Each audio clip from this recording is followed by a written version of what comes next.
इस बीच अहम खबर है, हमास ने फिर से रॉकेट्स दागे हैं। इजरायली इलाकों पर रॉकेट से हमला हुआ है। गाजा से धुआंधार रॉकेट अटैक हो रहे हैं, यानी हमास अभी भी इजराइल के तमाम इलाकों को निशाना बनाकर रॉकेट पर रॉकेट दाग रहा है और इजराइल के आयरन डोम इसे हवा में ही निष्क्रिय कर रहे हैं। लेकिन इसके बावजूद भी तमाम रॉकेट्स इजरायली इलाकों को निशाना बनाने में कामयाब हो जा रहे हैं, क्योंकि रॉकेट्स की संख्या इतनी ज्यादा है। ये देखिए तस्वीरें, हमास का जोरदार हमला। एक ऐसे ही हमले की तस्वीर हम आपको दिखा रहे हैं जिसमें गाजा पट्टी से ताबड़तोड़ रॉकेट हमले हुए हैं इजराइल की तरफ।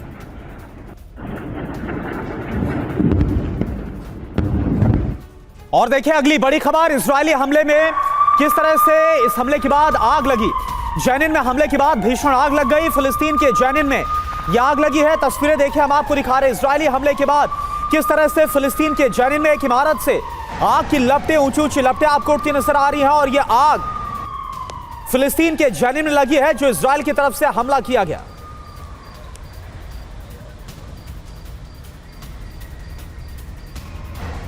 और अगली बड़ी खबर, हिजबुल्लाह को लेबनान की नसीहत। इजराइल के खिलाफ वॉर से दूर रहने की दी गई है नसीहत। लेबनान को युद्ध में झोंकना ठीक नहीं होगा। हिजबुल्लाह के आगे आने से लेबनान को नुकसान होगा, ये साफ तौर पर बताया गया है। कल हमने देखा था किस तरह से रॉकेट अटैक किया गया था, मिसाइल अटैक किया गया था और इसमें कुछ इजरायली अफसरों की मौत भी हुई थी। हिजबुल्लाह ने बाकायदा एक आधिकारिक बयान के जरिए हमले की पुष्टि की थी और कहा था कि लेबनान में जो हमले हुए हैं ये उसका बदला है।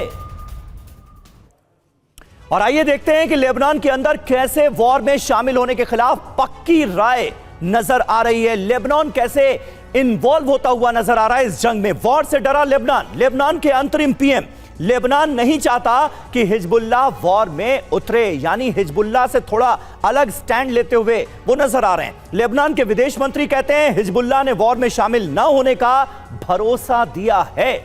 इसके अलावा लेबनान के senior journalist Ali Hamada Hezbollah को वॉर में शामिल होने से कैसे भी रोकना चाहिए, ये वो कह रहे हैं, वरना स्थितियां और ज्यादा तनावपूर्ण हो जाएंगी लेबनान के लिए भी। लेबनान के पूर्व पीएम का बयान, हम फिलिस्तीन के साथ हैं लेकिन वॉर में शामिल ना हो, यह नसीहत वो दे रहे हैं। लेबनान के सांसद कहते हैं हिजबुल्लाह वॉर में शामिल हुआ तो लेबनान को बर्बाद कर देगा इजराइल, यह साफ तौर पर, और इजराइल ऐसी धमकी भी दे चुका है। क्रिश्चियन लेबनीज फोर्स के लीडर क्या कहते हैं, हम ऐसी किसी चीज में शामिल ना हो जहां हम जीत नहीं सकते। इजराइल पर हमले क्यों कर रहे हो, जब इजराइल हमला करेगा तो क्या करोगे, इजराइल से जीत तो नहीं पाओगे, यह बताया जा रहा है। लेबनीज एंटी ईरान ऑर्गेनाइजेशन क्या कहता है, ईरान ने लेबनान को वॉर में झोंका तो हम सैंड बैग बन जाएंगे, यह चेतावनी वो देते हुए नजर आएंगे। तो इस तरह की आवाजें लेबनान से लगातार उठती हुई नजर आ रही हैं। मेजर अली, किस तरह से आप देखते हैं लेबनान के रुख को, क्योंकि कहा तो यही जाता है कि हिजबुल्लाह को पूरा सपोर्ट ईरान का है, ईरान ने तो इजराइल पर हुए इस हमले का भी समर्थन किया है। ऐसे में लेबनान, वाया लेबनान, ये चिंगारी और भड़कती हुई देख रहे हैं या फिर ये जो सेन वॉइसेस सामने आई हैं इनका भी कुछ असर पड़ेगा? समीर भाई, आपका बड़ा अच्छा सवाल है। देखिए, पहली बात तो जैसे कि कई लोग हैं जो हमास को पैलेस्टीन से एसोसिएट कर रहे हैं। पहली बात तो मैं कहूँगा कि हमास को पैलेस्टीन से एसोसिएट ना करें, अगर फेयर एंड स्क्वायर बैलेंस रहना है तो। अच्छा, दूसरी बात है, लेबनान की बात रही कि लेबनान की भी एंट्री हो चुकी है। वो किसकी एंट्री हुई है, वो हुई है हिजबुल्लाह की एंट्री।